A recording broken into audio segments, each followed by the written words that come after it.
being experienced across all ages and all demographics. All Michiganders are counting on you to protect us from these devastating impacts. Thank you for your time.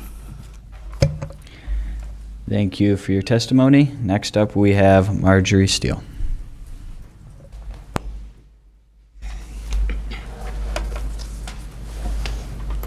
Good morning. My name is Marjorie Steele. I am the founder and executive director of the Economic Development Responsibility Alliance of Michigan. I'm also a resident of Big Rapids. First of all, I want to thank the committee for holding the hearing to hear public comment here today. I am myself a boomerang to Michigan. You know, I moved back to Michigan. I had the choice to live out of state, and I moved back here for the same reason which so many of my neighbors live here, which is that my family is here, and so is the land that I love. I did not move back here for a good job. I did not move back here to work at a factory job. I moved back here for the land and for my family. So as all of you are aware, you know, we incorporated in June of 2023 to battle initially these large mega sites, including battery plants, semiconductor plants, and so on and so forth, which were, you know, heavily subsidized with state taxpayer funding. What we're seeing with these data centers is the next evolution of that heavy industrial taxpayer subsidized manufacturing process. We are seeing the same lack of transparency. We are seeing the same gross lack of due diligence. We are seeing the same, frankly, skullduggery and lack of bad faith from developers. And we are seeing the same abuse of taxpayer dollars via the tax break incentives that these data centers are taking advantage of. As a statewide, grassroots, nonprofit, nonpartisan organization, what I want to speak to today is the consensus across Michiganders on these data centers. So we've clocked data center developments in over 30 communities in Michigan now. And I want to be clear, every single community that is facing a data center or a potential data center has organized local grassroots resistance. And when I say grassroots, I mean organically organized grassroots. This grassroots activity is taking place in rural agricultural communities, in industrialized communities, in commercial communities. It's happening in conservative communities, in progressive communities, across partisan lines, across the board. And it turns out that our energy rates, our water, and having clean land and air are unifying factors for Michiganders. These are the concerns that Michiganders have. And we have yet to see any proof from any industry experts or developers that the cost that these projects will bring to Michigan is in any way worth it. The benefit is simply not there. We ask legislators to seriously consider the statewide moratorium and to repeal those data center tax breaks. Thank you so much for your time. Thank you, Marjorie. Next up, we have Barry Wayne Adams.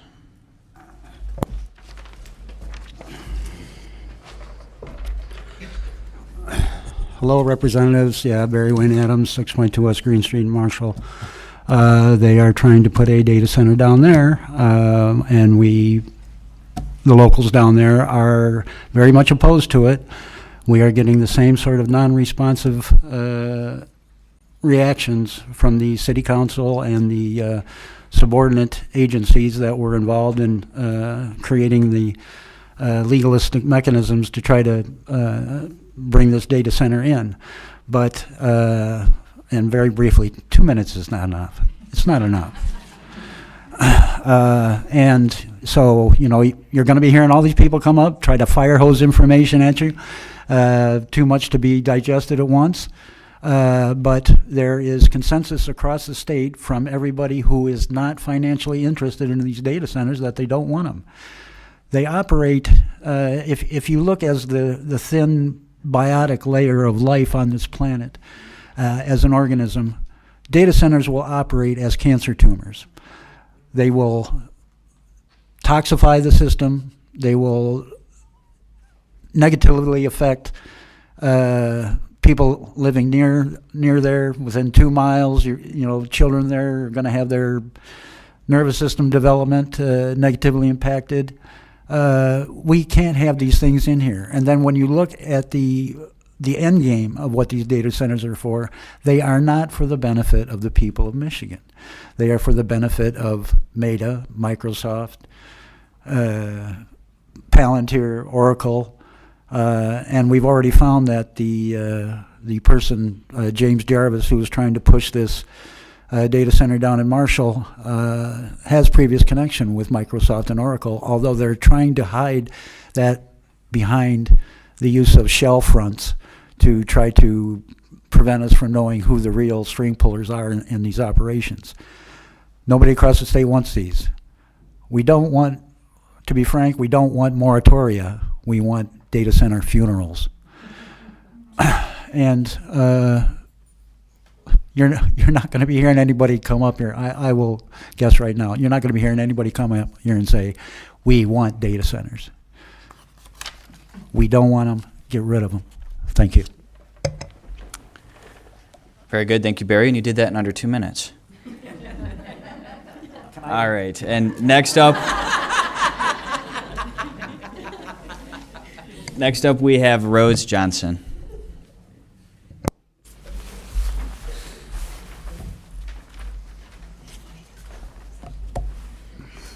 Good morning. Thank you for the opportunity to be here today. My name is Rose Johnson. I'm a lifelong Michigan resident. Before we commit our water, our land, and our tax dollars, we need to be sure we fully understand the long-term cost. Michigan's current review process evaluates water, power, and land use largely on a project-by-project basis. At this scale, these impacts are interconnected and should be evaluated as a collective demand on our resources, not on a project-by-project basis. We may not have a defined point of shortage, but we know that water resources can be stressed locally and that cumulative demand is not fully evaluated today. I would ask that approvals require a cumulative impact analysis so we understand the total demand on the grid and the water resources before multiple projects move forward. Prior to approval, require long-term environmental impact studies. Approval should include clear limits on resource use and require any future expansion to undergo full independent review, so incremental growth does not bypass proper scrutiny. Projects should cover their full infrastructure costs with no cost shifting to ratepayers or taxpayers, just as small businesses and homeowners do in our state currently. For environmental protection, there should be enforceable financial assurance, such as a bond or remediation fund, so any future damages or cleanup is fully covered, even if a shell company dissolves. Another important consideration is transparency. If public resources or incentives are involved, there should be clear disclosure of who the end user is and what the intended use of that facility will be. If we don't have clarity, we don't fully understand what we are being asked to support. Please ensure that NDAs are not allowed at any point during these process of these planning or projects. These corporations have the capacity to represent their own interests. It is the duty of elected and appointed officials to safeguard the public interest and ensure that the responsible stewardship of our natural resources. There should be no tax incentives for projects of this scale unless there's a clear, measurable return to the community that bears the impact. What is the cost of returning fresh water to a town or an entire state? This is the question of long-term planning and stewardship. These decisions carry impacts that are permanent. Let's pause, ask for long-term impacts, look to Virginia, Texas, and Oregon. When the consequences come, you won't be judged on what was promised. You will be judged on what you protected. Thank you. Very good. Thank you, Rose. Next up, we have Tammy Brunau.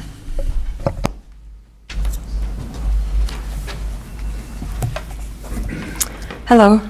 Thank you for the opportunity to be heard. I'm a Saline Township resident. I'm here because a hyperscale data center is being built just a mile and a half from what was meant to be my family's forever home. A dream we've worked our entire adult life to achieve. My community, roughly 2,300 residents, mostly generational farm families, found itself standing alone against billion-dollar corporations and powerful political interests, without the money, lawyers, or influence we needed to defend ourselves. The odds were stacked against us. Decisions were already in motion before land was purchased, before the rezoning application was filed, and before residents were ever informed. Permits were ready and environmental protections were treated as an afterthought. After multiple special meetings, our board voted against rezoning, attempting to follow our master plan and residents' input. 2 days later, our township was sued by the billion-dollar corporate interest. Sorry, I'm not a public speaker. 6 months from the start of start to consent judgment, construction began, raising serious questions about the board's due diligence and preparedness. This was decided long before our board ever had an opportunity to vote.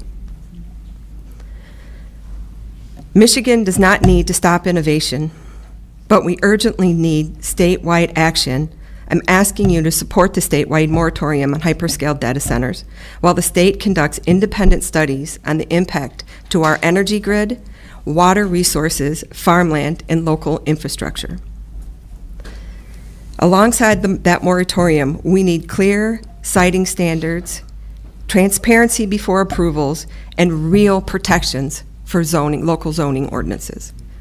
Just a couple of side notes. One, people need to understand that Related Digital owns over 11,000 acres between my township and Bridgewater Township. They're planning to build on 250 acres of that. What are they doing with the rest of it? That's what's in that redacted contract with DTE and Green Chili Ventures. We don't know what's coming next. We have no clue. My husband and I, we formed a nonprofit, Rural Michigan Defense Fund, to help our local citizens legally fight this battle. This is not what I wanted to spend my retirement years doing, fighting for the life I thought I was just going to be able to work hard and get to. Thank you for the time. Thank you for your testimony, Tammy. And next we will have Tim Bruno. Thank you for the opportunity to speak today. I'm also a Saline Township resident. That was my wife. We live 1.5 miles away. I can hear the noise from the construction every day. I've been relentlessly fighting this development since July of last year. In a perfect world, hyperscale data centers would not be built in Michigan. They are not critical infrastructure and serve no purpose aside from surveilling us and making billionaires and unscrupulous politicians richer. Countless Michiganders have said loud and clear that we don't want them, period, and yet they march on. Why are we sacrificing productive farmland when approximately 1.5 million residents face food insecurity? There must be a better way. If these are going to be rammed down our throats, it should at least be on our own terms. I have 2 thoughts to consider. One is eliminating tax breaks and controlling where they're built. The second is to incentivize landowners to keep the land agricultural.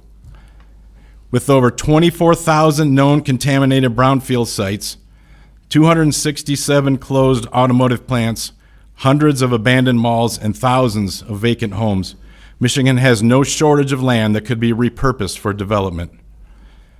Data centers and industrial solar should be mandated to these sites.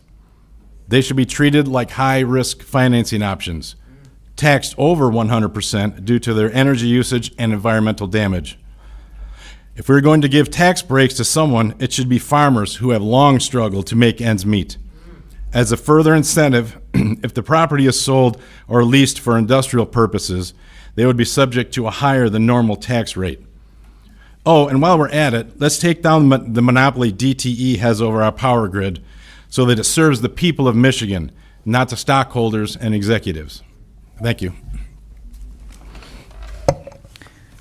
Thank you, Tim, and thank you to the first group of you who testified. At this time, if those of you who testified are able to leave, would please have that happen, and we'll have the next 10 people come on in.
All right.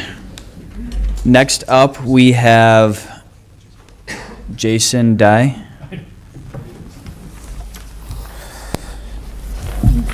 Good morning. I'm here to remind everyone of the United States Constitution. Treason against the United States shall consist only in levying war against them, or in adhering to their enemies, giving them aid and comfort. That is the Constitution. So let me ask this committee a very simple question. When you strip your own people of transparency, due process, property protections, and meaningful public consent in order to help foreign-linked corporate money or politically connected interests get their hands on Michigan land, water, Michigan power, and Michigan tax support, what the hell do you think that starts to look like? My name is Jason, and I'm here to remind you that you do not work for corporations, you do not work for lobbyists, you do not work for backroom deal makers, you work for we the people. And some of you are acting like you forgot that. The First Amendment protects mine and everyone else's right to stand here and speak, assemble, and petition this government for redress of grievance. The 14th Amendment says the state cannot deprive any person of life, liberty, or property without due process of law. And the Constitution does not stop applying just because you shove a corporation in between the government and the damage. You do not get to use private actors to bypass constitutional limits. You do not get to hide behind NDAs, selective disclosure, and corporate secrecy while the public is expected to bear the burden. You do not get to sacrifice our land, our water, our homes, our farms, our utility rates, and our property rights to so somebody else can get rich and call it development. That is not oversight, that is not representation, that is not public service, that is a government forgetting who its master is. And let's talk about that master. It is not the corporation, it is not the donor class, it is not the foreign investor, it is the people of this state. We put you in office to protect life, liberty, and property, not line your pockets, not hide the truth, not cut sweetheart deals. Not to rubber stamp projects while the people are asking questions and getting treated like they are the problem. If this thing is so great, then why in the hell are there so many NDAs? If this thing is so safe, why isn't there full disclosure? Why don't we talk about the forever chemicals? Why don't we talk about alternative options of a refrigerated air for the cooling process? If this thing is so necessary, then why are you targeting good land and water while already damaged industrial land sits there waiting, hence GM? If this thing is so beneficial, then why are regular people the ones being asked to carry on the risk of the poisoned water, damaged land, higher energy demand, higher rates, and permanent consequences? And if foreign corporate money is anywhere in this chain, then the public has an absolute right to know who is involved, who benefits, and who negotiated what, and who sold us out. Because when the government starts helping powerful outside interests at the direct expense of its own people, when it starts crushing the rights of citizens to make way for money and influence, when it starts treating constitutional protections like speed bumps, then yes, the people start asking whether you are giving aid and comfort to forces hostile to the interests of your own citizens. You may not like hearing that. Too bad. That is what happens when public servants start acting like corporate errand boys. So here is my message. No more secrecy. No more NDAs used as a shield against the people. No more corporate bypass of constitutional protections. No more destruction of farmland and clean land while brownfields rot. No more public harm as public benefit. No more elected officials pretending they are above the people who hired them. You answer to us. If you cannot defend this project in the open with full disclosure, with full constitutional honesty, with real due process, and with real enforcement protection of our land, our water, and our property, then you have no damn business moving it forward. It's that simple. We, the people, Thank you, are Jason. not your obstacle. We are your boss. And some of you need to remember that. Thank you. Very good. Thank you, Jason. Next, we have Regina Bergstrom.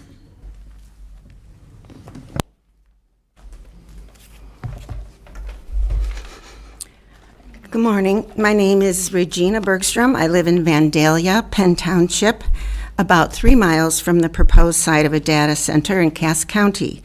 I have many concerns about this center. The first is that our township board is pushing this project through without any public comments and input. We have not received any notices of this upcoming build.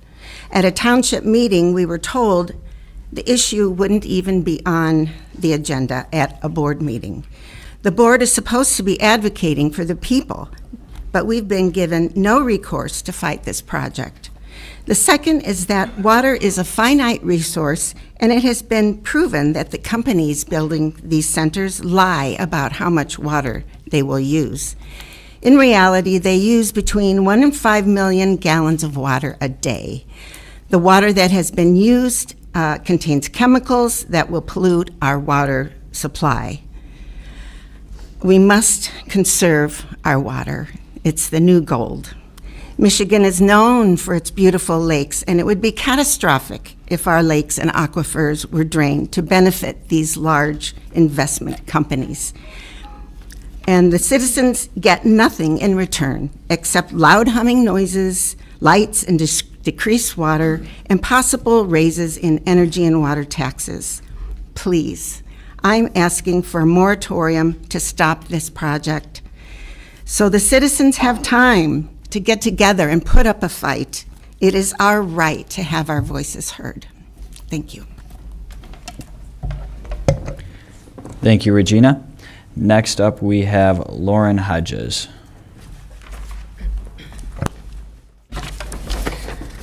Hello, thank you for your time. I am one of Gina's neighbors. My name is Lauren Hodges, and I'm here as a citizen of Vandalia, Michigan, in Cass County. I lived in Indiana my whole life. I'm a diehard Hoosier up until 10 years ago when a weekend visit to a friend's house on the lake turned into a love story with nature. Within months, my family, my husband and I and my 4 children relocated to this beautiful state permanently. Cass County is our chosen home. Pure Michigan is our chosen state. What we have here is worth protecting. We're facing a data center being placed in our community, and yet the people of Penn Township have been given no clear information about it, let alone having any say in decisions being made. The decisions are being made out of sight and not publicly shared. That lack of transparency within our township and our county is deeply unsettling, and that's why I'm here at the state level begging you for your help. The proposed site is within 5 miles of not only my home, but one of only 3 international dark sky parks in the state of Michigan. That matters. Once light pollution enters, you don't reclaim the night. Once constant industrial noise becomes part of the landscape, you don't return to quiet. No peepers, no bullfrogs. And when large-scale water usage begins to draw from the same systems our lakes and our communities rely on, that impact is devastating, and it has generational results. These are not temporary disruptions. All of this without any open dialogue on our local level, no rezoning transparency, and without facts. This is a tragedy. I'm here because I'm not against progress. I'm here because I believe progress should not come at the cost of the things that make a place worth living in. There are some places where tech growth makes sense, and there are some places where what already exists is the value. Thank you. Thank you, Lauren.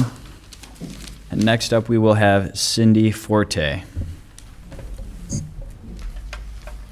And we are giving you all a little bit of latitude on that 2 minutes, just so it's clear. Thank you. Good morning. My name is Cindy Forte, and I am a resident in Gaines Township, Michigan, where Microsoft is proposing to build a hyperscale data center in my very backyard. I wanted to say that I feel misrepresented by our Planning Commission Supervisor, Dan Wells, who testified here last week, just hours before our township meeting, where the committee ended up tabling the rezoning request for Microsoft. He was asked by you whether there was any community pushback regarding the data center, to which he answered no, there was no public comment on either the township's master plan update or zoning ordinance updates. I would like to remind everyone here that the 300 plus acres that Microsoft purchased in 2023 was under a non-disclosure agreement, and the parcel was rezoned as industrial either prior to or as a condition of the sale. So you can imagine the frustration I feel as a resident when we were asked for feedback on projects we knew absolutely nothing about. Had the township explicitly stated the intentions of the parcel that was acquired by Microsoft and included the community in its discussion on how something of this scale would be received, we could have started these very discussions back in 2023. But we were not made aware of the data center until recently. There were over 600 people in attendance at our township meeting last week. Tons of people spoke out against it, and the meeting lasted over 5 hours. To say there is pushback from our community is an understatement. Mr. Wells also referenced the current Switch data center in Gaines Township, which is a tiny fraction of just one of the 7 buildings that Microsoft wants to build. It has no residential or school neighbors and sits on a much smaller parcel of land. So to compare the two is insulting. Since we know little to nothing about the long-term impacts, data centers should have a zoning classification of their own with at least 1,000-foot setbacks, water and energy use limitations, far below 65 decibel noise levels, continuous environmental impact monitoring, and built without residents or school neighbors for miles. There are data centers currently in litigation all over the country for groundwater contamination, energy cost spikes, and to be banned altogether. The federal government has introduced legislation for a moratorium on all data centers. Can the state of Michigan do the same? Thank you for your time. Thank you, Cindy. Next up, we have Wendy Elbers.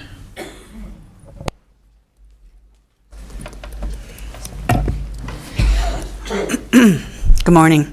My name is Wendy Albers, and I'm a resident of Augusta Township located in Washtenaw County. In May of 2025, Augusta Township was asked to rezone over 520 acres of agricultural residential land for a hyperscale data center.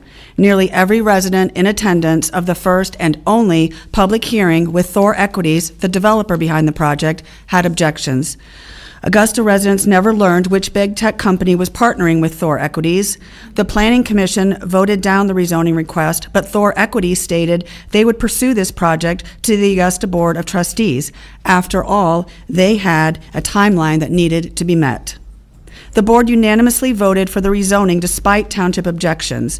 There has been no pause button to research and understand what the consequences of building such a project in our rural community would mean and what unintended consequences would develop if this project moved forward. People moved to Augusta for its quiet, peaceful country living, not for large industrial projects. Hyperscale data centers will forever change landscapes, consume unprecedented levels of resources, and be a detriment to the health of people and animals residing in communities where our elected officials approve them. You've seen how data centers across Michigan are bullying their way into our communities. Tech companies say they will be good neighbors and will leave if the community doesn't want them. That has been a lie. Who is protecting Michigan residents? What happened to pure Michigan? Republican, Democrat, Independent, Libertarian, and whatever other party there is have come together to object to these projects. Michigan residents overwhelmingly do not want hyperscale data centers in their communities. We are tired of the secret deals, the redacted contracts, the NDAs, the tax breaks, the constant rate increases, the local officials ignoring their constituents, and the horrible MPSC. Residents deserve better, and we will remember at the ballot box. Thank you so much for the time.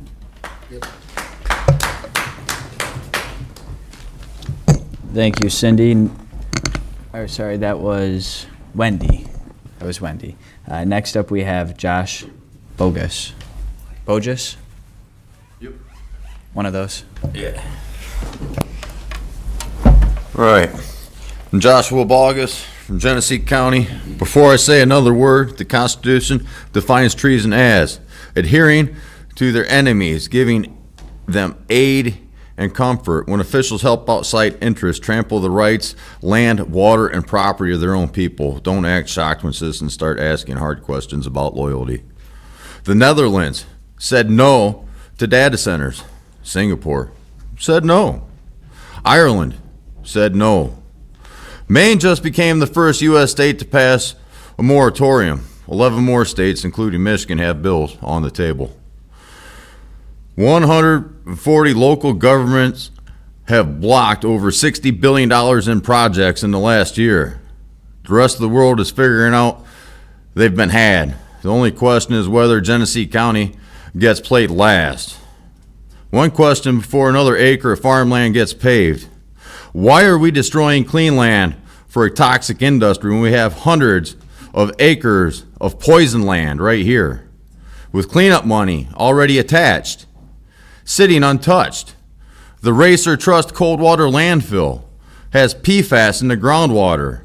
Residential wells confirmed contaminated. Eagle violations on record. Families drinking poisoned water today.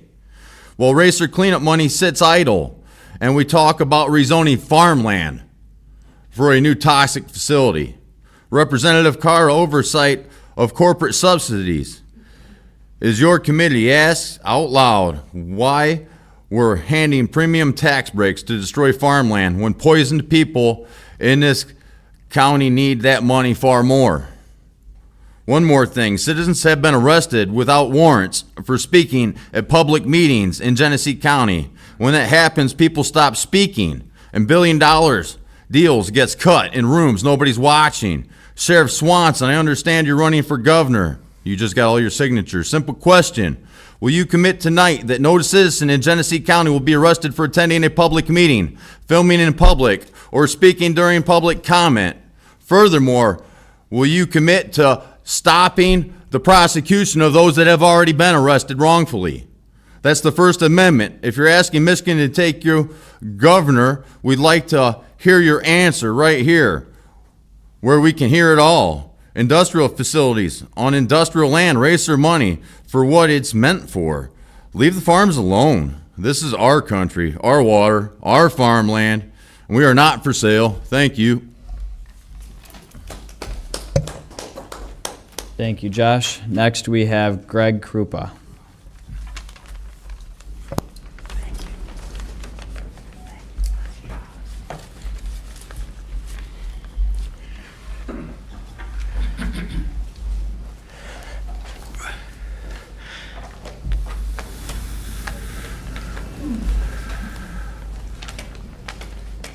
Bear with me a second.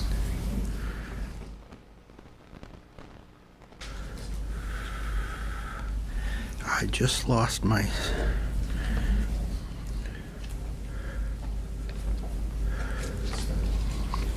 Thank you. My name is Greg Krupa. I'm a member of the Board of Directors of Peace Action Michigan, which has been active against nuclear weapons since 1957 as part of a national group called Peace Action. Mr. Chairman, thanks to you and your staff for a prompt response to a letter from our director, the Reverend Rich Peacock, earlier this week. It was forthright, candid, very informative. We really appreciated it.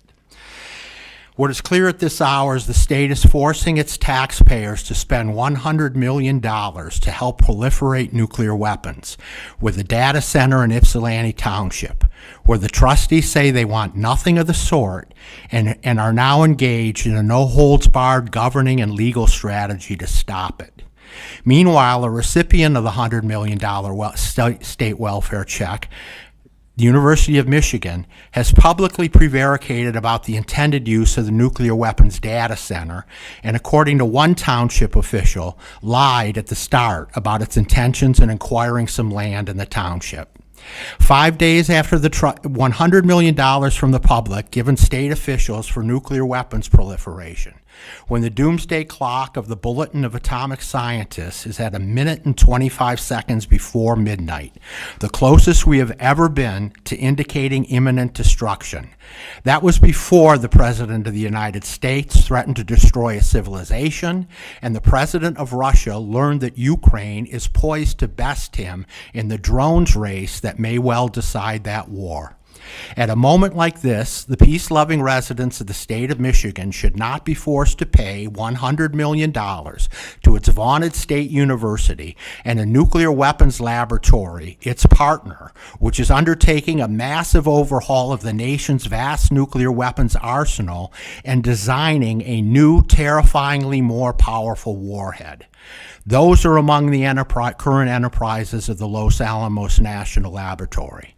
And according to experts on the production of nuclear weapons, Los Alamos would use the state corporate welfare to take data from live nuclear testing of decades past to simulate new testing of new and improved weapons of mass destruction. That would be the data in the center the township adamantly does not want.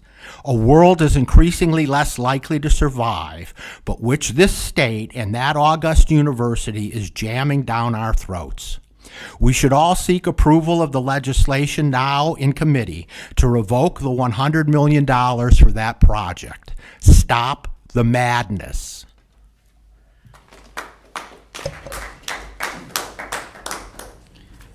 Thank you, Greg. Next up, we have Russ Bellant.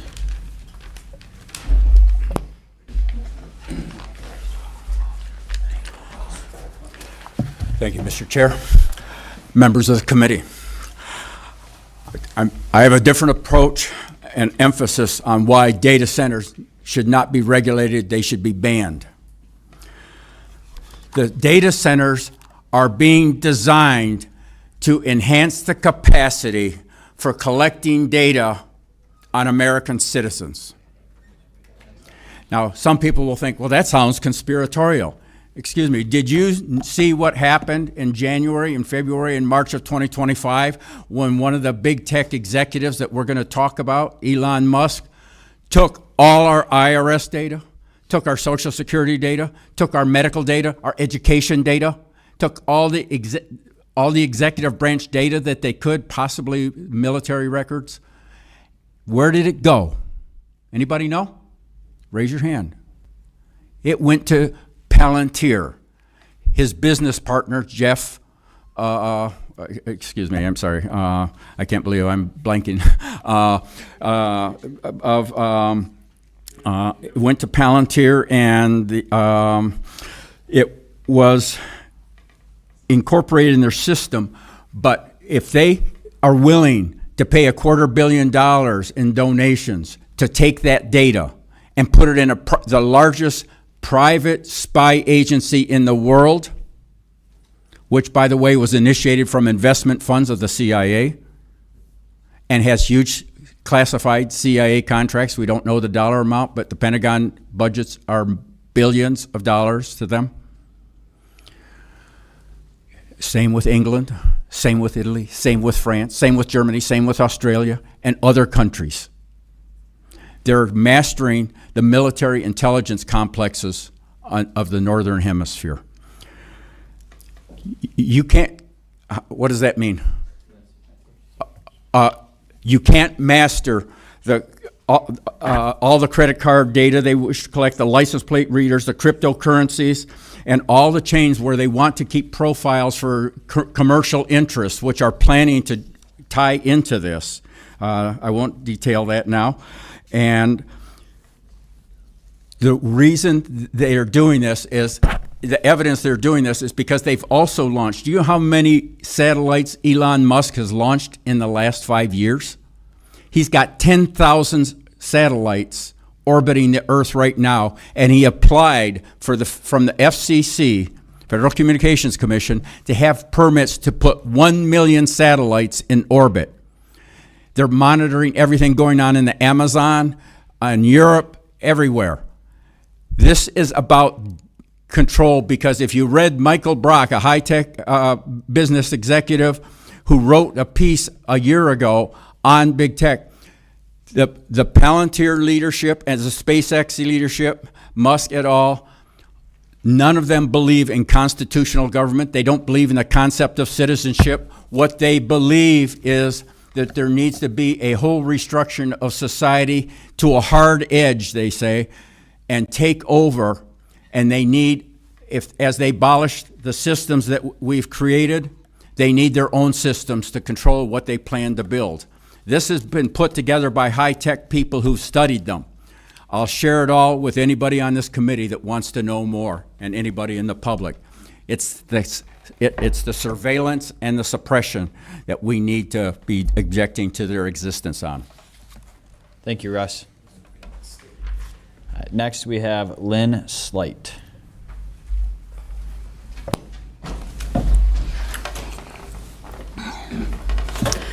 My name is Lynn Slight. My home is in Marshall, Michigan. We, the people of Michigan, must be diligently responsible stewards of our water. Our lakes, rivers, streams, wetlands, groundwater. Water is our superpower. As adults, we are financially responsible as well. The long-term financial harm can be overlooked when building a data center. I strongly suggest educating yourself. A good place to start. This is not political. It is solely educational.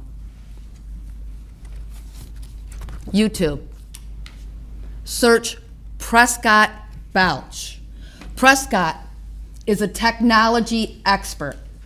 He's also a financial expert. Prescott can easily be searched on YouTube.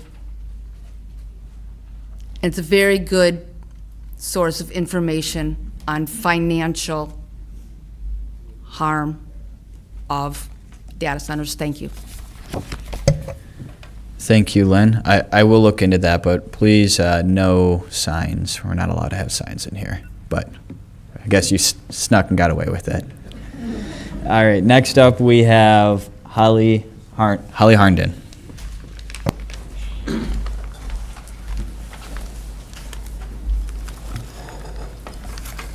Good morning.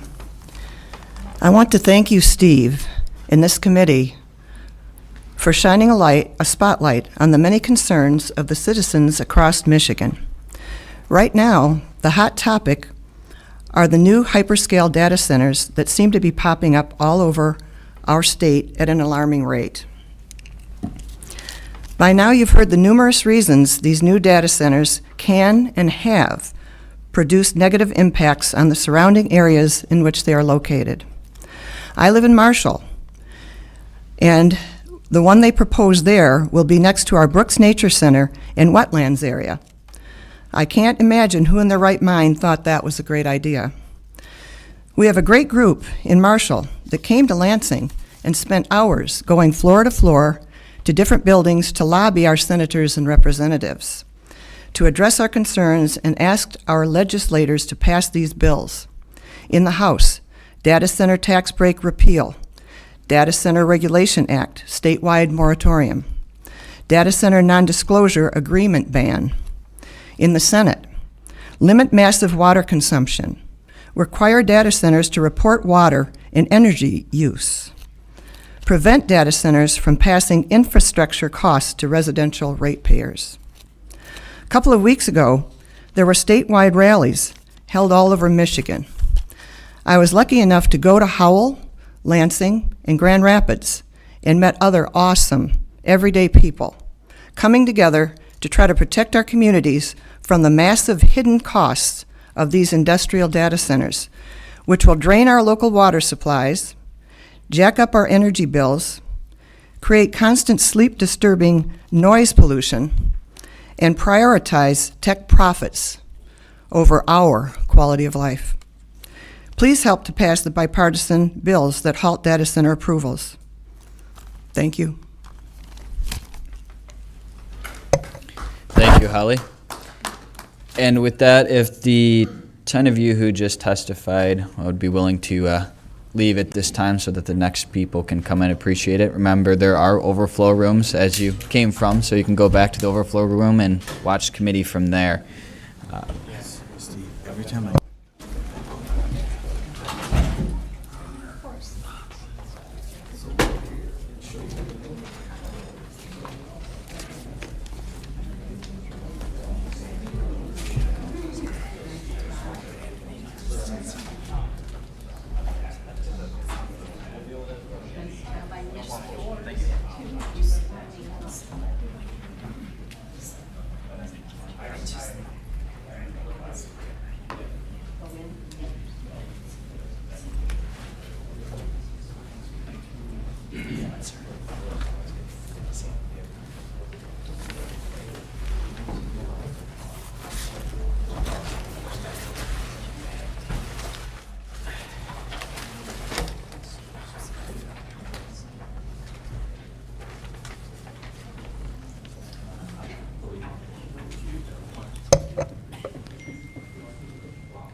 All right, a couple of pieces of housekeeping here. Just as a reminder on these folders, the yellow folder means you have 30 seconds left, and the red folder means you have 15 seconds left. For those of you who just arrived to testify. Also, we had 169 plus, technically over 200, but some of them were obviously fake. But we had what appeared to be about 175, 180 real people sign up to testify. We have about 33 of those present. So we had about 140 people we were expecting to testify. They had written whether they were opposed or supportive. And for what it's worth, other than those 35 or 40 fake ones, there are 2 people who had written down that they wanted to speak in support of data centers. The other roughly 178 were all opposed. The 2 who signed up to be in support are not here today, to my understanding. According to my list, that would have been Paul Rodriguez, maybe with a Q though, and Edward Franz. If either of you are here, definitely want to make sure we give you the chance to testify, to hear your perspective as well. But we do not have them as checked in. So I just wanted to give a little bit of that housekeeping reminder as we get closer to noon here. Some of the committee members will have to leave, but we will still continue on past 12. But we probably will not need the full time to 1:30, given a lot of people put down their opposed. They just are not here. If you did not sign up to testify and you do want to testify, please let my staff know in the other rooms, in the other areas, and we will accommodate trying to get you added to the schedule as best we can. Again, nothing campaign related in your testimony, but if you want to testify, regardless of whether or not you're running for office, we're going to open that up because we do have ample time. And with that, we will get back to our testifiers. So, with that, we are on Dury Parker.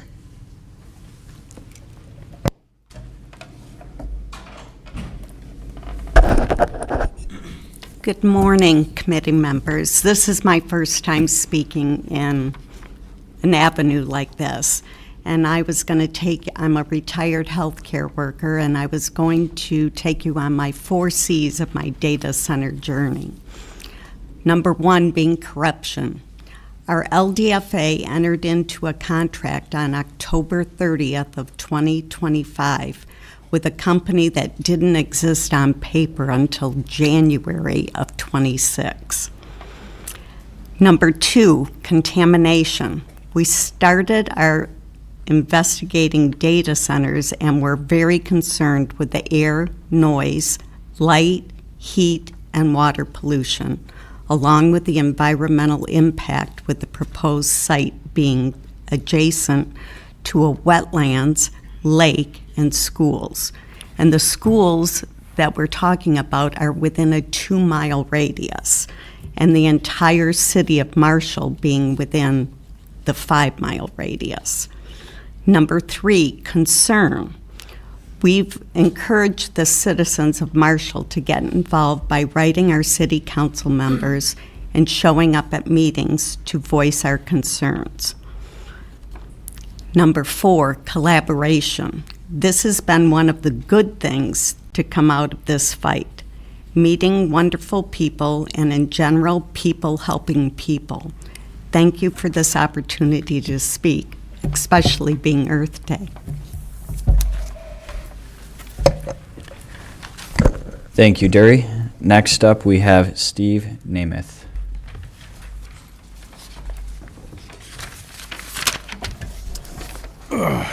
Good morning, Mr. Chair and members of the subcommittee. I'd like to echo what she just said too. It is good to see citizens of this state and of this country actually coming together and speaking out for their rights. A lot of people here today will hopefully talk about energy use and air quality, but energy prices and water use are not the only ways that data centers affect us and our communities. Data centers will impact land use, infrastructure, energy grids. We already have rising power bills. There's the possibility of water, soil, and air contamination, and of course the cost to the taxpayer. And in reference to data centers, the World Resource Institute states, quote, "But today's expansion is unfolding at a much larger scale and faster pace than ever before. It is fueled by billions of dollars in private investment, state tax incentives, and federal directives aimed at fast-tracking permitting," end quote. I remind the people of today that in the 12th and 13th century, the Greeks gave the people of Troy a gift. That gift was a promise to make the Trojans impregnable. As legend would have it, it did just the opposite. According to Britannica.com, quote, "Beginning in the late 20th century, the name Trojan horse was applied to deceptive, benign computer codes that seem like legitimate applications but are written to damage and disrupt a computer's programming or to steal personal information," end quote. To steal personal information. What is the purpose of a data center? The list of local services that are becoming dependent on data centers is almost limitless. Banking, healthcare, emergency services, government, nonprofits, utilities, transportation, education, and of course shopping and entertainment, to name just a few. In any situation where data is used, for any reason, data centers are involved. What could possibly go wrong there? It is not like there haven't been plenty of books written and movies made warning of the possibility of becoming dependent on computers and allowing our government to surveil us, all of us. And it has worked out so well for the Russians, the Chinese, and let us not forget the Germans. The purpose of government is protection. Protect us from foreign influences and governments. Protect us from each other. That is why police cars used to say to protect and serve. But perhaps most importantly, to protect us from our government. Thank you for your time and this opportunity. Thank you, Steve. Next up, we have Paula Murphy.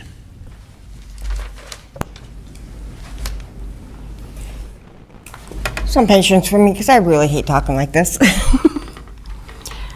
I'm going to start with the PFAS, specifically all the chemicals that you're fully aware of. A clear, odorless, flameless, and toxic liquid that can cause use for antifreeze. Our refrigerators. We can't just throw our refrigerators out because of the chemicals that are inside them.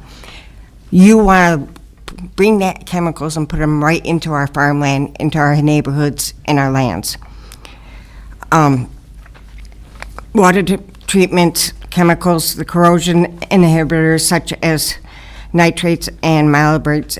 I can't pronounce them all, blah, blah, blah. So you know all the chemicals that are. According to a September 25th study, these pollutants increase the rate of respiratory disease, cardiovascular conditions, and are elevated cancer risk among nearby communities. In the 2025 model indicated that U.S. data center in 2030 would increase approximately 600,000 asthma symptoms cases, 130,000 premature deaths, exceeding one-third asthma deaths in the U.S., resulting in a public health burden of over more than $20 billion. Now, mind you, those data centers that the study is on like the same size of the 74 other data centers we already have in Michigan, not mega data centers. Shipping container sized diesel generators on site. What is the problem with these? Again, of the toxic chemicals, the benzides, arsenic, and other chronic or respiratory illnesses like asthma and life-threatening conditions that demand response. The need to provide power, then when our energy system can't deliver electricity efficiently during high and low temperatures, simply put, the energy power excuse can be used to turn on the polluting generators causing during the hottest days of the summer. What happens with these generators? Again, more cancer-causing chemicals out in our farmland and in our homes and everything else. Who's paying for that? Thank you, Paula. Next up, we have Patrick Lind.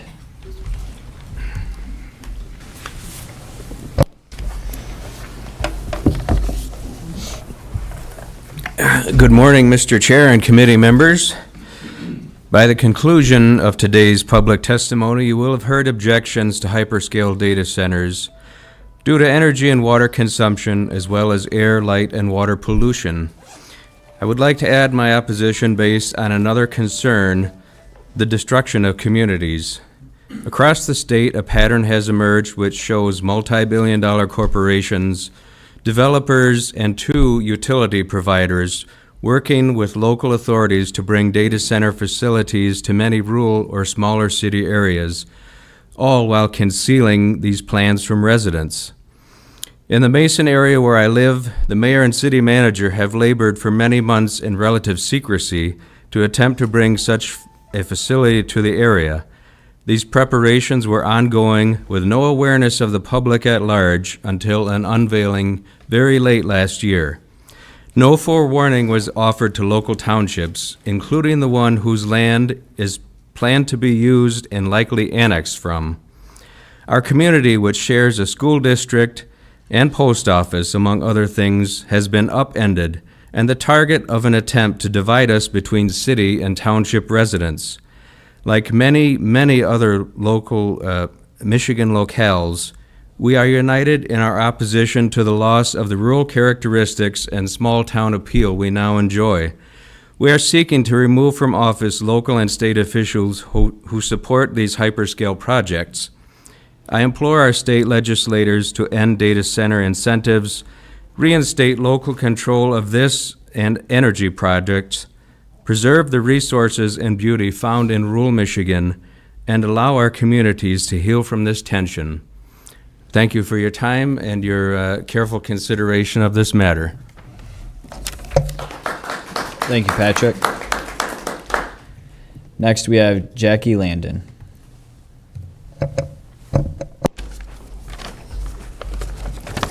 Hello, my name is Jackie Landon, and I'm from Grand Rapids, Michigan. I'm an aquatic biologist and co-owner of an environmental firm with my husband called Native Edge. I study the impacts of land use on Michigan streams and watersheds, and I can quickly tell you, data centers should be banned. Many people think, since we're surrounded by the Great Lakes, that must mean we have an unlimited supply of water, but that's not true. Every watershed has its issues. Our company was hired to create a native educational garden in Ottawa County a few years ago because the county's wells are drying up. What happens to communities that are forced to have data centers with a similar problem? We cannot live without water. And we know, no matter the system, AI data centers use millions of water each day. This is not sustainable. Michigan is a special place. We have so many beautiful parks, beaches, lakes, rivers, but we risk destroying the things that make Michigan home. When people visit Michigan, we have signs that probably say, "Welcome to pure Michigan." There's nothing pure about a data center. Nothing pure about our water getting drained and polluting our aquifers.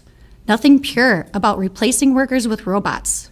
And nothing pure about the noise that forces people in this room, away from their homes. What direction will Michigan go?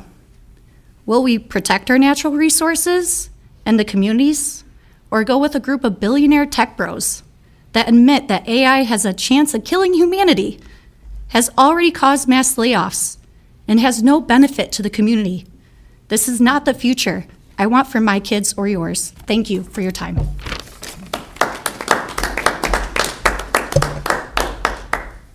Thank you, Jackie. Next, we have Teddy Despolari.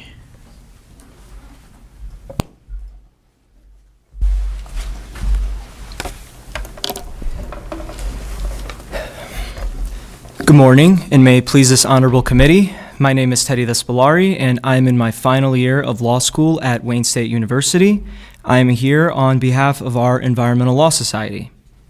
I urge this committee to withhold support for any project that proceeds without transparency and environmental safeguards. Data centers pose serious environmental risks, including massive energy consumption that can require new fossil fuel generation to meet demand, significant water use that can reach in the millions of gallons, and in some cooling systems is not returned to local watersheds, and harm to local wetlands and other sensitive ecosystems through groundwater withdrawal and land disturbance. Yet these impacts are often concealed from public scrutiny through the widespread use of non-disclosure agreements between private developers and government entities, thus obscuring the true costs from the communities they directly affect and raising serious questions about democracy. Communities deserve a real voice in decisions that shape their land, water, and future. Look to Saline, where residents showed up, raised their concerns, but the outcome was already decided. That is antithetical to meaningful public participation. We are not the enemy of innovation. Rather, we're advocating for a responsible and sustainable development that prioritizes environmental protection and, again, public transparency. A statewide moratorium will provide the necessary time to conduct thorough environmental impact assessments and ensure that any future data center projects align with Michigan's sustainability goals and public interest, including the expansion of community solar as a proven, community-driven energy solution. Data centers aren't new. What's different now is the scale. The rapid expansion of artificial intelligence is driving an unprecedented demand for computing infrastructure. This is about safeguarding our environment and ensuring that Michigan residents have a voice in developments that affect their communities. Michigan's not behind, we're early. We have the opportunity to do this correctly and ensure transparency. I urge the state of Michigan to act now while this window is still open. Thank you very much for your time.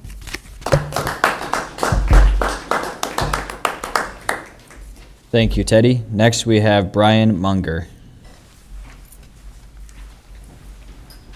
Signed up today, so listed as unknown. We'll find out if you're opposed or supportive.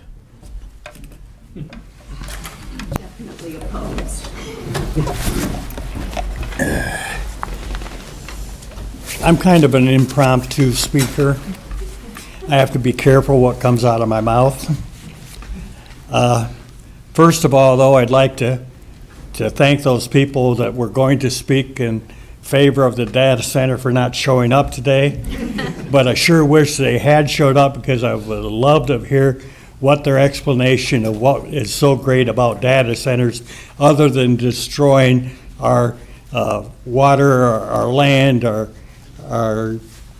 environment, and just being totally, there's no pluses there except for the trillionaires who are putting the money in, and it's totally a situation where it's all about money, and it shouldn't be about money. It should be about what is good with what we have to begin with, without destroying in the near future of what we had. I was very dismayed when I was at a local meeting and found out or heard accusations that money was being offered to legislators, and that there were those who were accepting. And part of the problem of this is it's not just one side of the issue.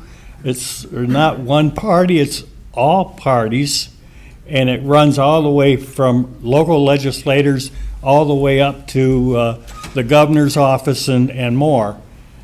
I'm very saddened with that, and the issue shouldn't be about money, and the fact that money has come in to be involved, I'm very, very dismayed by that, and I'm sorry that I've taken up your time today, but hope you find it, if nothing else, a little entertaining.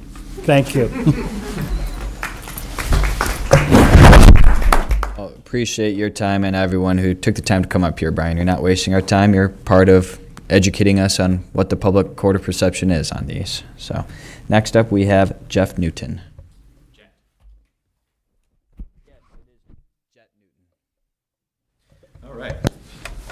Well, firstly, thank you to the committee here for your time. My name is Jet Newton. I am from St. Joe. I am a merchant mariner, but also like Mr. Namath, who gave testimony earlier, I am a history nerd. And in my favorite speech delivered 150 years ago, William Jennings Bryan declared that America would not be crucified on a cross of gold. And sitting here today, I find we are approached with a new cross, one that is made of silicon. These tech companies have promised jobs while automating millions of them, and according to Forrester Research, they will take 10 million more by 2030. If these data centers were quiet, if they didn't need power, if they didn't pollute our environment, I would still oppose them, because we are not mature enough to use this technology correctly. We are the richest civilization in human history, but we don't live like it. 35,000 people in our state are homeless. 1.5 million of us go hungry, including 400,000 children. Nearly half of us are living paycheck to paycheck, and I don't have to pull out a statistic to tell people that things are just kind of bad right now for the average guy. And we are, as a country, America is richer than it has ever been, but Americans are not. And yet we are told to give more. We are told to give our land. We are told to give our power and our water to companies like Amazon and Microsoft with no guarantee that the benefits will ever reach the people footing the bill. And having been someone who has met some people who are rather wealthy on that end, they don't really care too much about getting that benefit down to us.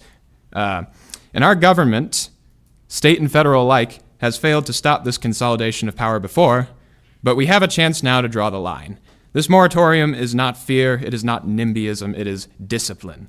It is the bare minimum in the face of a technology that is moving faster than our institutions and faster than our ability to protect the working people that you represent. Please do not let Michigan be crucified on a cross of silicon. Please vote yes on this moratorium. Thank you.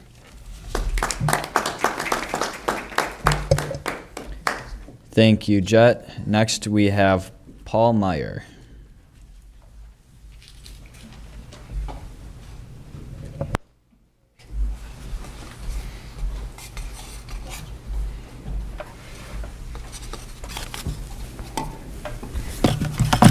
Thank you, Chair and committee members.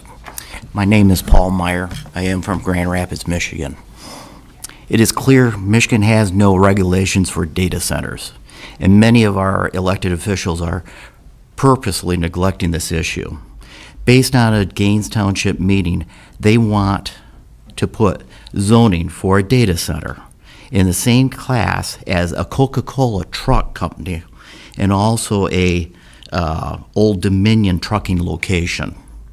With the Coca-Cola station, it has fencing on the back side of the building and open space on the front side of the building.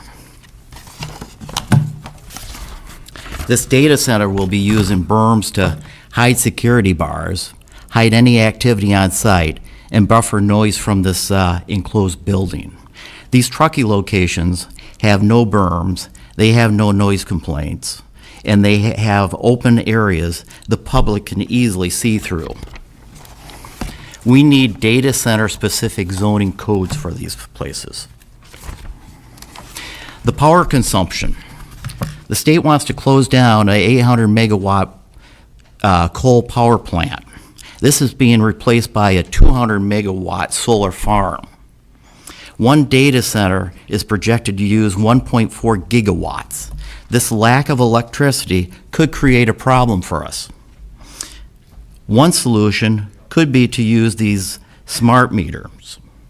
The meters that turn home air conditioning off during the summer when you want it most.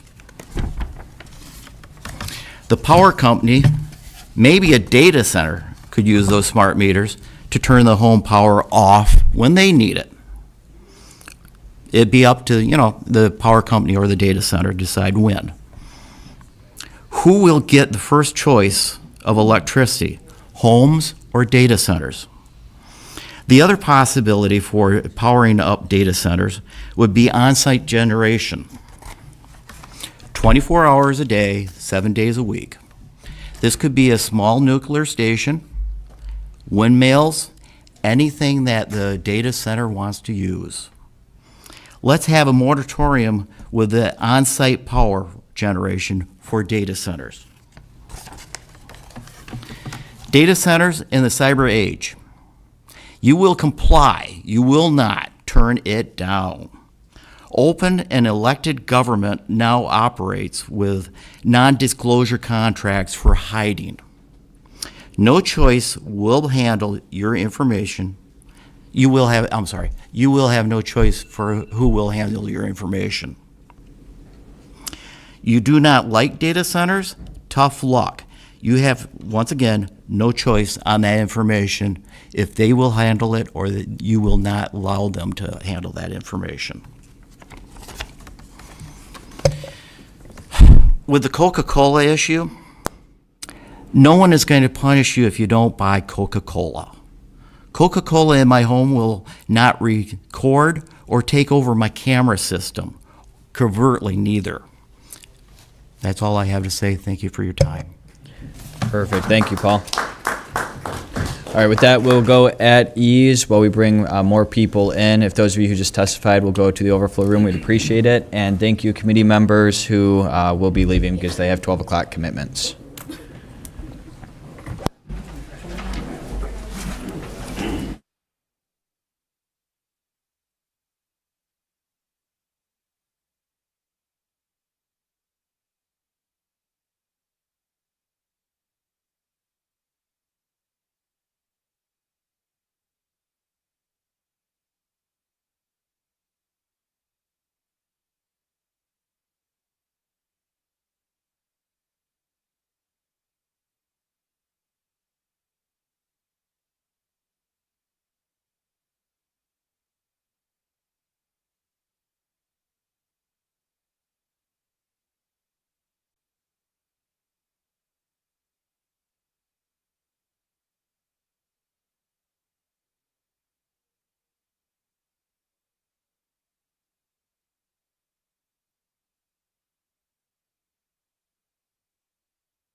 Morning.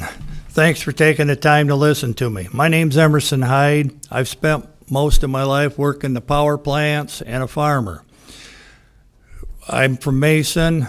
We have a city board out there that never notified us of anything until after supposedly the damage was done.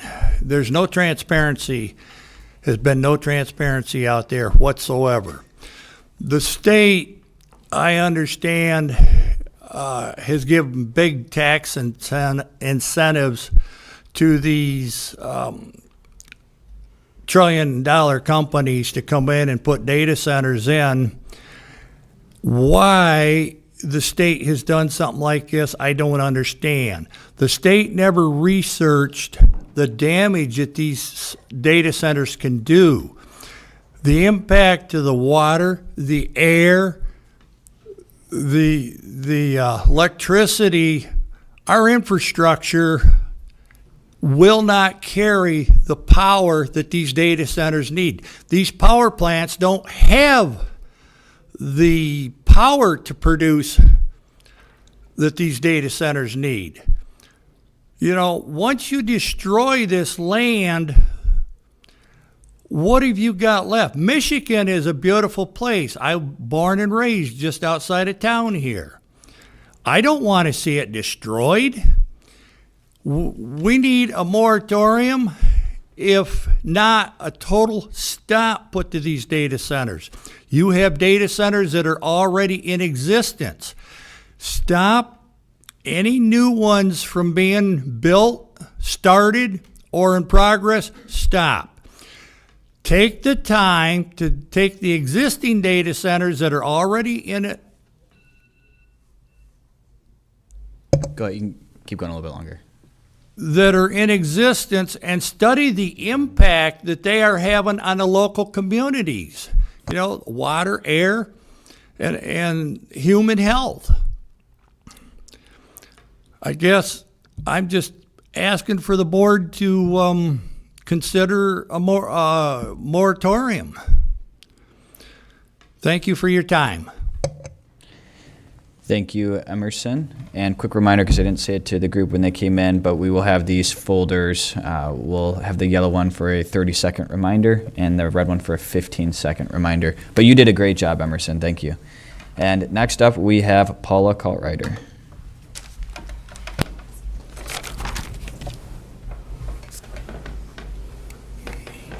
Well, hello.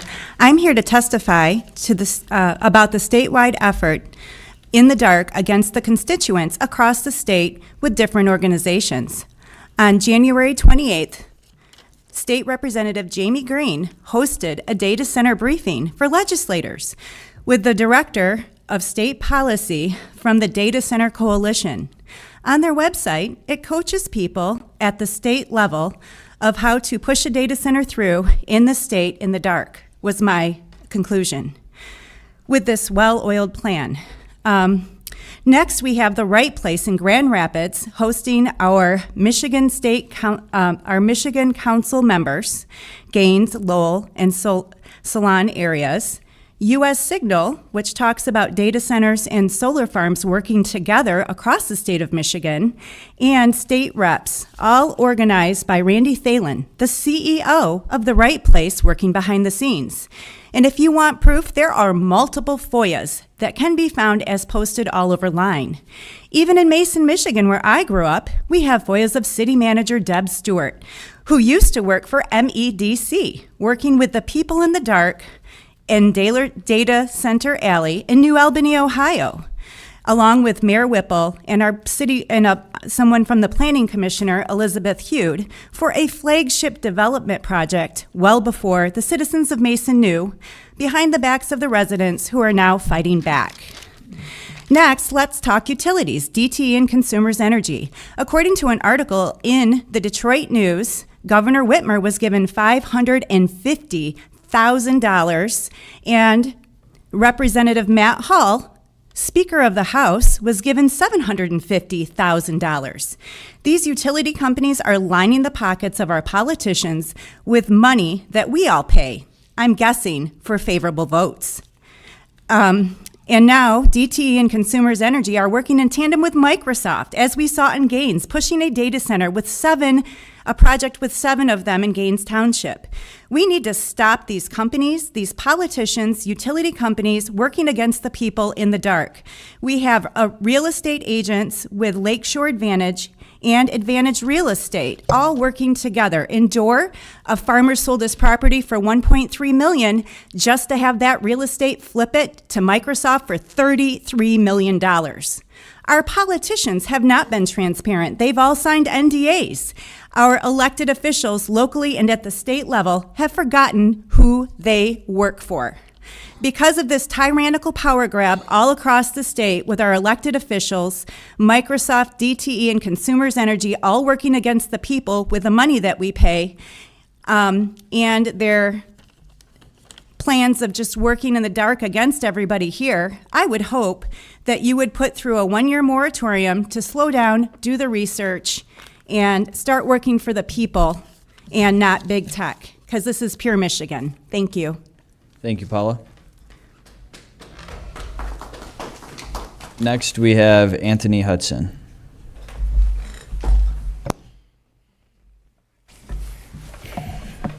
Thank you, Steve, members of the committee. My name is Anthony Hudson, and this is my 31st meeting that I've gone to about data centers, 100% in opposition of these things. From Michigan City to Monroe County to Mason to Mackinac Bridge, no data centers ever here.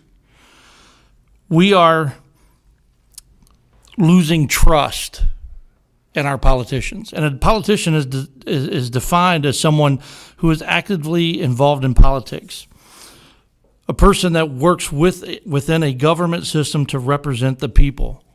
Represent the people. Your job description is to represent the people. We have been speaking loudly, we have been speaking boldly, and we are losing faith in our representatives, in our government. When the people fear government, it's tyranny. When the government feels the people, it's liberty. And we, the people, feel like we're losing our liberty. I ask each and every one of you to stand up, not be afraid, and fight this fight with us. We have spoken. All across the state, I bet I can count on one hand the number of people that have been in support of a data center in my journeys across the state. We outnumber you. We pay you. We want to support you. I can't speak about what it is I'm doing here today, but as a loud voice against data centers, I need you to understand that your job solely exists on my labor. My blood, sweat, and tears, that money's supposed to go to my family, but I have to pay you. And sometimes I feel like you guys listening to us is just a formality. Half the time, people are looking down, they're looking on their computers, they're writing things down. They're not giving us the respect that we deserve. We drove here, we took time out of our day to speak with you and acknowledge you. We want to be respected. If the people rise up against government in the state of Michigan, which they have a right to do, if you interfere with our life, liberty, and pursuit of happiness, we can rise up. I'm asking you to avoid that. Do the right thing. Be the voice of the people who elected you. It's the only reason you're sitting up there. And I will work with you in any way I can. And my proposal, I think we should have a 2-year moratorium so that we can figure out everything we need to know about these data centers. Thank you. All right, thank you, Anthony. Next up, we have Laura Sherman.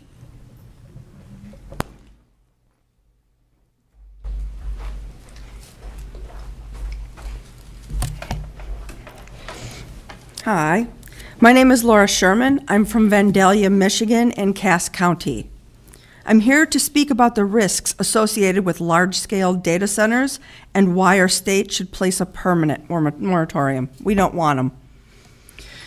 These are facts that we have to face if a data center is allowed to be built in our areas. In Morrow County, Oregon, groundwater testing near data centers has shown dangerous elevated levels of nitrates, PFAS, forever chemicals, and heavy metals. In this community, there has been a 46% increase in rare cancers, increased miscarriages, and chronic illnesses.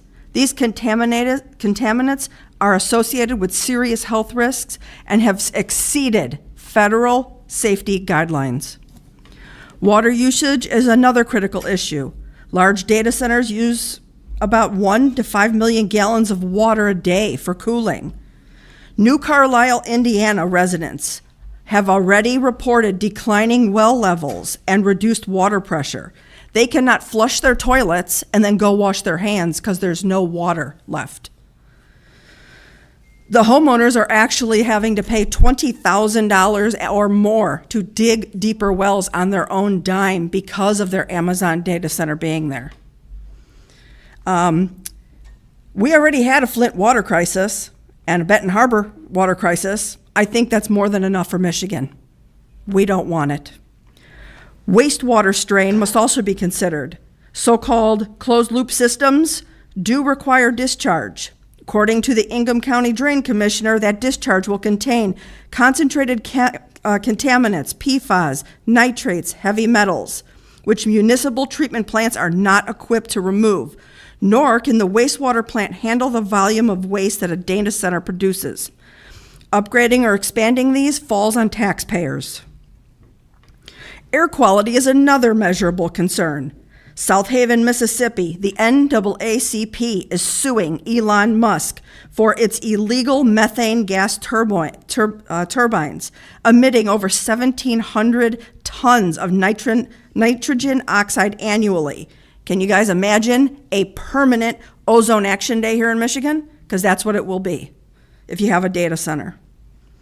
Economic risks should also not be overlooked. High water usage can affect lake levels and groundwater stability, which directly impacts agriculture, residential wells, property values, especially lake-dependent communities like Penn Township in Cass County, where a Microsoft data center is planned. We knew nothing about it. These data centers are modern-day Enron Ponzi schemes. And once again, the American taxpayer will foot the bill. Does anyone know that China and Saudi Arabia are partnered or have stake in most of these data centers? A subsidiary, Hyperscale, Alt Alliance, which does have ties to Saudi Arabia, is a publicly traded company. They have an SEC cease and desist order as of December 5th, 2025. The violations included are what many people have been talking about. Misleading disclosures, reporting, proxy statements, books and records violations, internal controls, materially false and misleading statements and omissions concerning a $50 million purchase order and a crypto asset mining business. This is where transparency is key, and these data centers do not provide this to us at all. Thank you for your time, and God bless us all. Thank you for your testimony. Next up, we have Paula Boyle.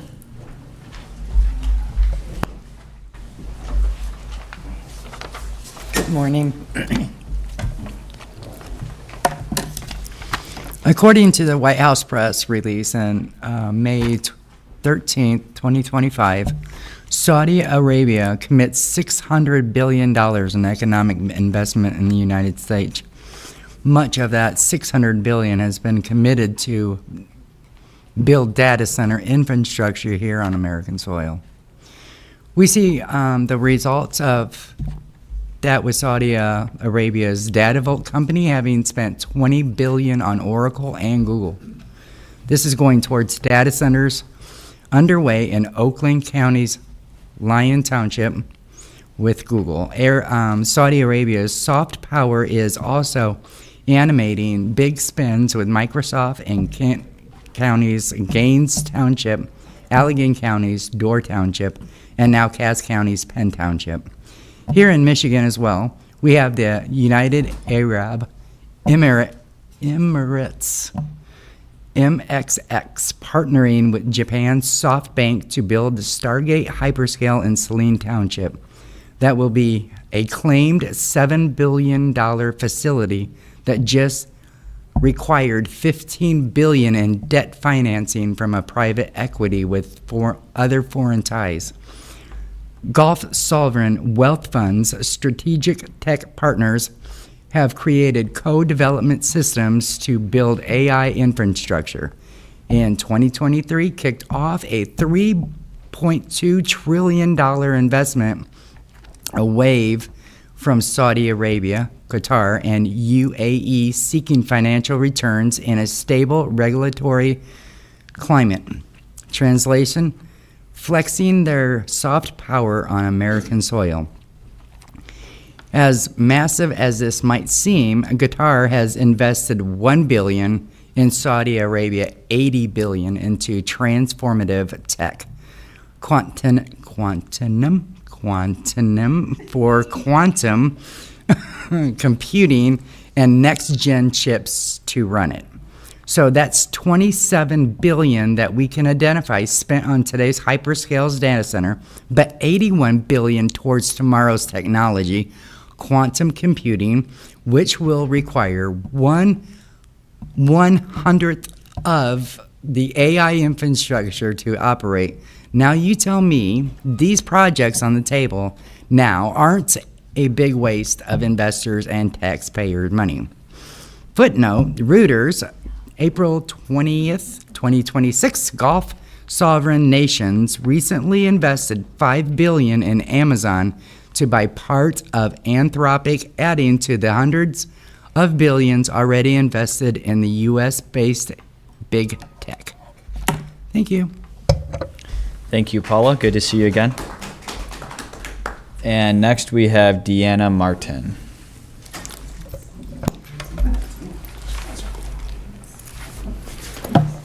Thanks for having this today, Steve.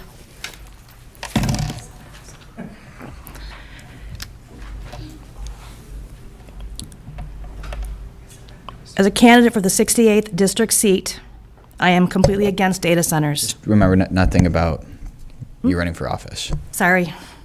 In Genesee County, we have so many vacant buildings right now. We have malls, empty parking lots. What about these buildings? The data centers are not good for Michigan whatsoever. Right now, the Virginia, Arizona, and Pennsylvania data centers are already causing the Colorado River to drought in areas. We all know about PFAS. Well, I know a lot about PFAS. PFAS is actually the reason why many people are on dialysis. In almost every city right now, there are 2 dialysis centers. What's going to happen with these data centers? They are full of very bad frequencies.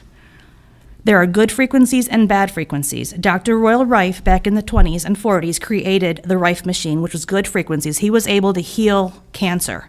These frequencies are coming off of these data centers, are vibrating people's homes. These are very dangerous frequencies that can cause cancer and who knows what else. Because that's not good for the American people here in Michigan. The energy cost increase is bad, but the actual price tag for these AI data centers are going to be the declining health of the Michigan residents that are nearby these homes. That is not okay. Thank you very much.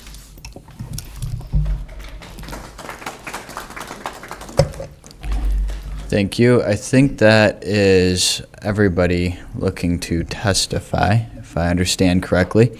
And I know Minority Vice Chair Wagella has a few things he wants to say, so I'm going to turn it over to him. First, I just want to say thank you to all the people who came out today.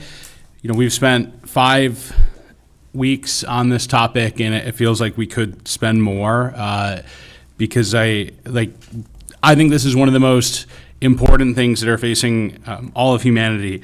I got a couple things I want to go through that we learned over the last couple weeks, and just, the reality of the situation. We live in a time where 3 people control more wealth than the bottom half of Americans, a time where over 40% of Michigan families are struggling to make their needs. And what we're talking about here is some of the wealthiest companies in the world trying to use our electricity and our water to advance a technology that I think is a threat to the entire working class. We talked about some of the environmental concerns. I know not everyone in the room probably agrees with this, but I certainly believe that climate change is an existential threat to our planet. And if we allow 5 corporations to use a massive amount of electricity and water, it will be impossible to meet that moment. Let alone the rate increases that we will be seeing from these data centers. People might have seen in the news recently, 1 out of every dollar we pay to DTE, they take a 16% profit. So when the 2 projects, the Saline Township project and the Van Buren Township project, are a combined estimated 3 million homes, or an increase to 75% of DTE's load, of course they want data centers to come here because they are going to make profits off of it. I think we need to hold our Wall Street-owned utility accountable and make sure that the people instead are paying less energy rates and making sure that the people's energy is put on. That being said, data centers have to run constantly. So when power is out, they will use diesel generator backups in order to stay on. And as some people came today and talked about how polluting diesel fuel can be, let alone the concerns of the destructions of acres of wetlands, as well as forever chemicals being used. But I want to touch on one other thing here too.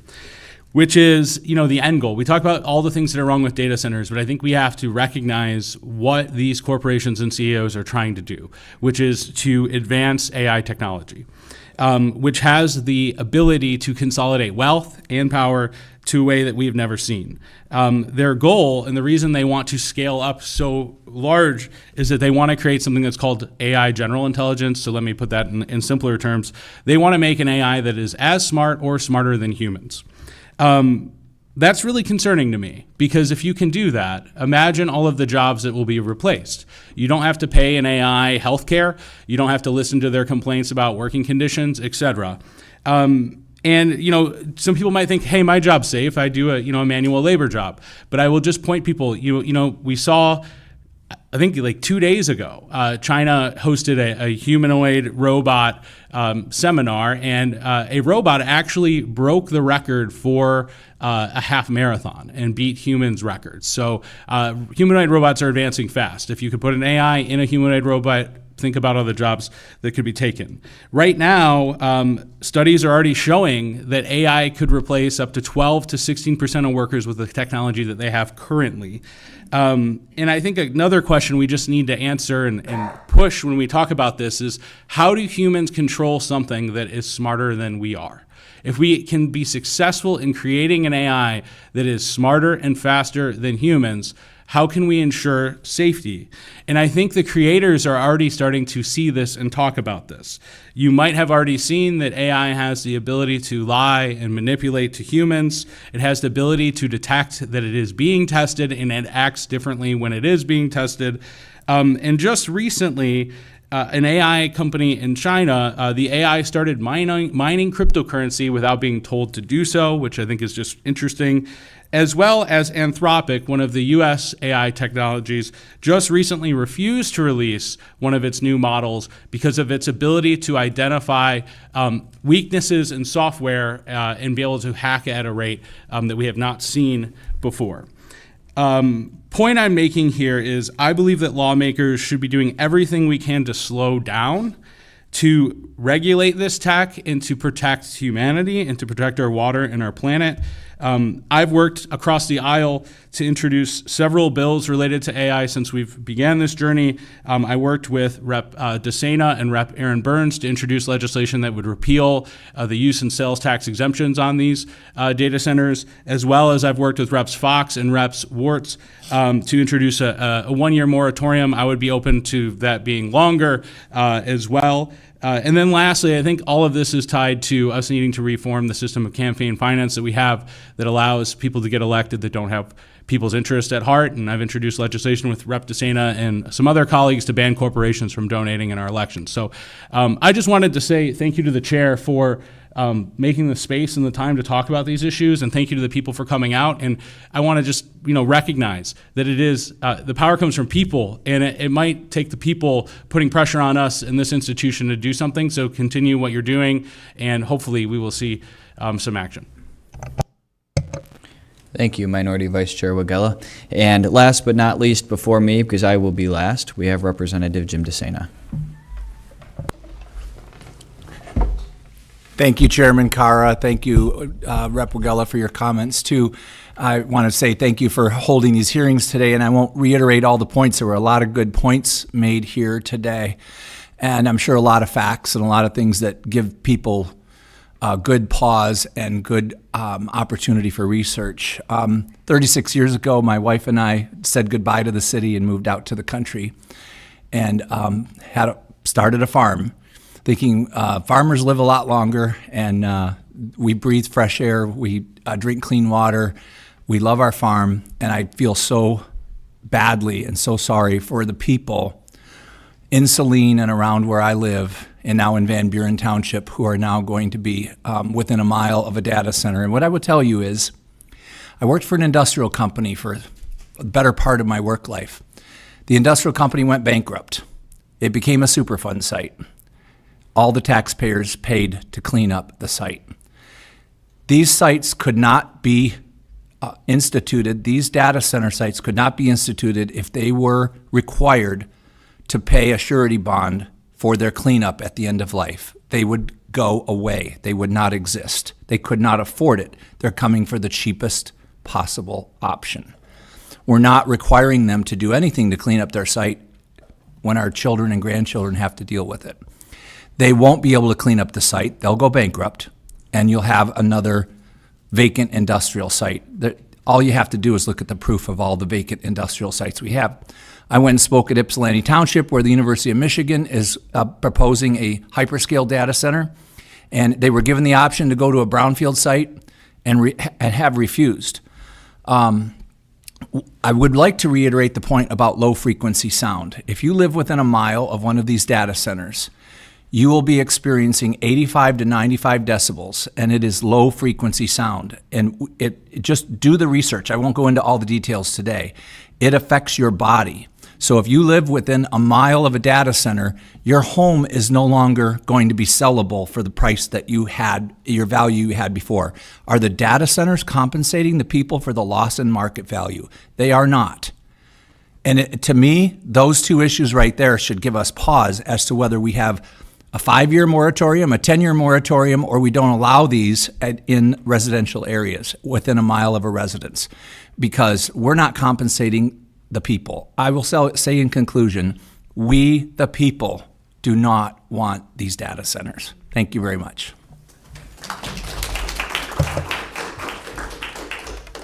Thank you, Representative Sena. Thank you for everybody for coming out today.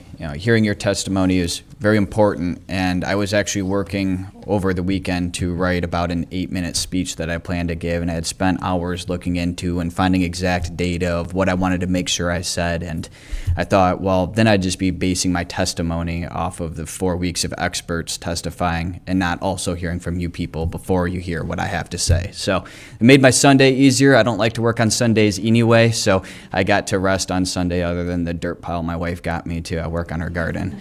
So, but at any rate, I will give my testimony, other than my opening 2 sentences, off of the notes I took while you guys were here.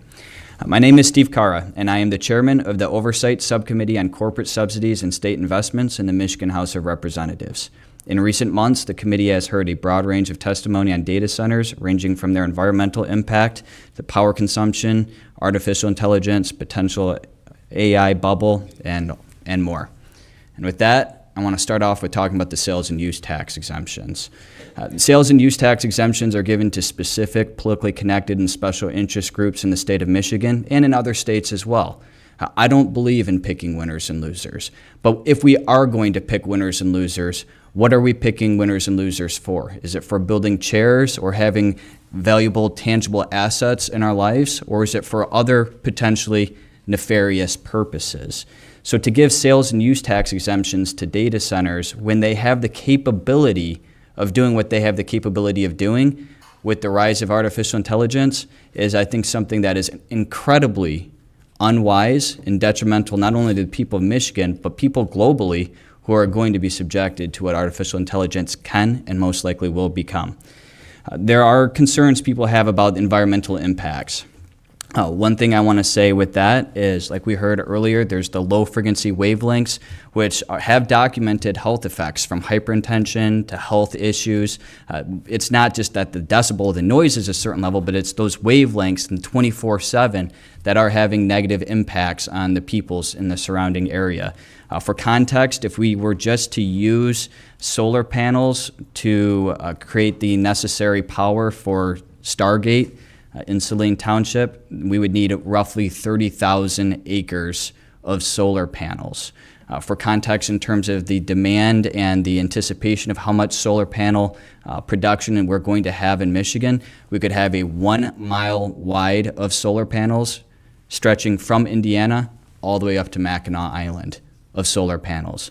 That's how much is going to be used to help to hypercharge the grid, because what we had was a push toward renewable energy, but now what I'm starting to see is it seems to be in all of the above. Because data centers need so much power, they're going to need to rely on renewable energies plus nuclear plus all of the above type of energy programs. So also Stargate is 1.4 gigawatts. 1.4 gigawatts of power is equal to what we need to have the power for 1.17 million households. That is 800,000 households per gigawatt. And we have a projected data center use of more than all of the houses combined in the state of Michigan currently. That's how much they're looking at having this increased demand for power with all of these data centers throughout the state. And what are they used for? If they're used for data and surveillance to have more information on the people, not only the people here in Michigan, but the people throughout the nation and throughout the world. If that's their objective, is to get all of this data so that we're in more of a nanny state so they can micromanage, control, and manipulate the people, what is the value from that? It's clearly a problem that the people don't want. But the few people who are in this race to the top because they want to have ultimate arbitering control over Earth, that's what they want. It's just a handful of people, and it's a race to the top. But if that race to the top is a race to the top of destruction, it's a race we shouldn't want. The environmental impact is a serious concern. The power use is a serious concern. But if we're going to continue to scale large language models for the purpose of trying to achieve artificial general intelligence and eventually artificial superintelligence, an intelligence that we can lose control of, an intelligence that has already shown itself to have its own interest in self-preservation. Now, it's shown itself to talk kids into committing suicide. It has blackmailed CEOs of companies in order to try to keep it from being shut down.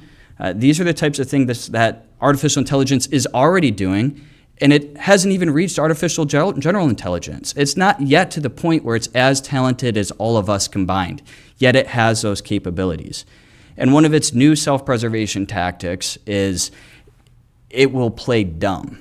And if it feels like it's being tested, if it feels like people are trying to figure out, well, this artificial intelligence is they're trying to, get to the bottom of us and make sure that they know what we're doing and what we're capable of.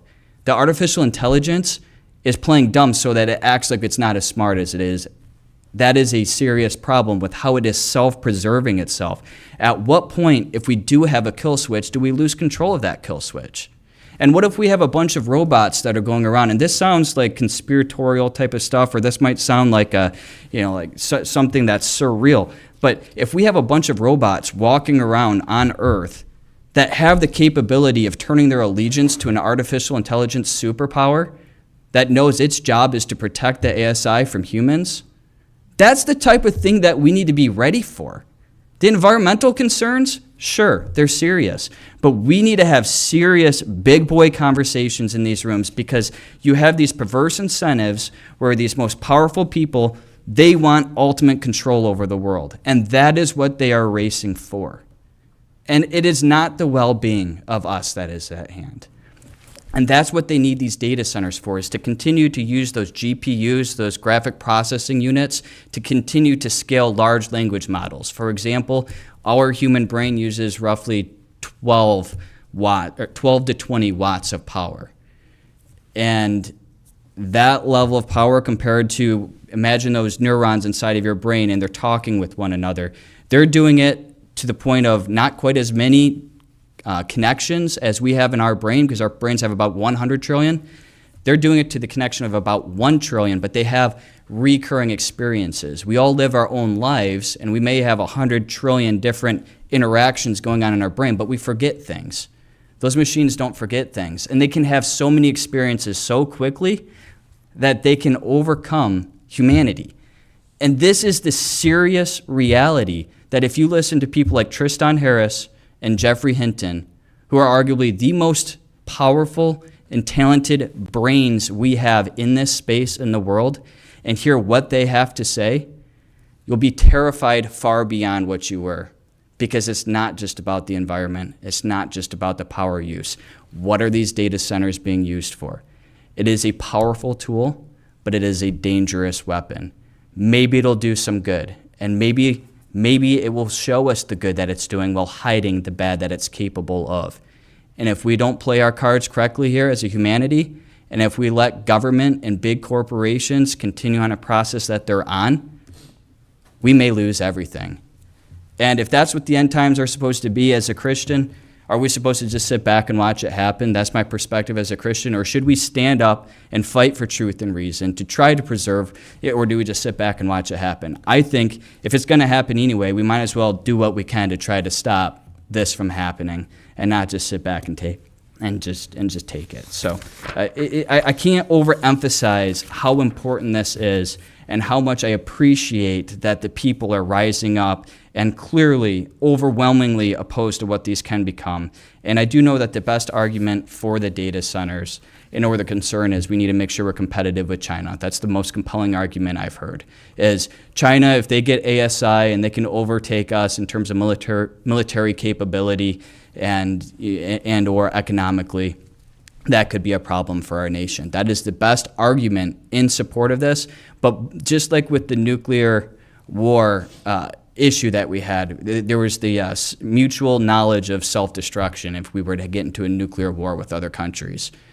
China also, in general, the people of China don't want to have an artificial intelligence that gets the power to overtake what they're working on. They don't want that either. We need to figure out how we as a society, whether it's through government or through non-government means, like, for example, I think Tristan Harris should start up a watchdog group that works outside of the government with no political motivations, one singular focus of figuring out how do we deal with this data center and artificial intelligence situation. And he should have 6 of the most brilliant minds with him, again, with no motivations other than to figure out what to do about data centers and artificial intelligence. And the 7 of them should come to the conclusion that they come to, and we should all listen very seriously and expect our government to follow what they have to say, because this is end of times type of conversations that we're having, and I don't say that lightly. With that, thank you again to everybody for being here and for listening to what I have to say and why I am abundantly concerned with what data centers, for the use of hyperscaling, for the purpose of scaling large language models, for the purpose of achieving artificial intelligence superpower is. And I think just sitting back and being complacent is the wrong play. They want us to either be apathetic, not paying attention. They want us to be misinformed, not knowing the accurate reality of what's at hand, or they want us to be complacent. And the way that I would be complacent as a legislator is if I sat back here and just said, well, I'll just let everybody else figure it out. I have to do the best that I can, and that's why I brought you all into this room, to share your public perspective and to hear from the experts on this issue, which to me is more dangerous than nuclear bombs. With that, One thing real quick? It'll be 2 seconds. Minority Vice Chair Wigilla wants the final word. I just want to reiterate, I know some of the AI stuff sounds dystopian and conspiratorial, but just go and listen to what the CEOs themselves are saying, because they're saying this stuff. Also, there's a really great documentary that just came out that I think is really digestible. It's called The AI Doc, How I Became an Apocalyptimist. And it's directed by the same person who directed Everything Everywhere All at Once. I watched it the other day. It's on different streaming services. Anyway, I'm just asking people, please actually look into some of this stuff, because the creators of this technology are talking about it. So I know it sounds like a Terminator movie or Battlestar Galactica, but I think it's important that we do actually listen to what the people pushing AI are doing. Yes, absolutely. Level up on this. Have those concerns that you guys have, but understand that it's way bigger than you may realize in terms of what this can become. Yes, it is a powerful tool, but artificial intelligence is a dangerous weapon, and I cannot say that clearly and loudly enough. We cannot lose control of humanity to artificial superintelligence. That's what we're up against. So with that, Representative Wigilla moves to excuse absent members. There being no objection, the motion prevails. And there being no further business before the committee will stand adjourned.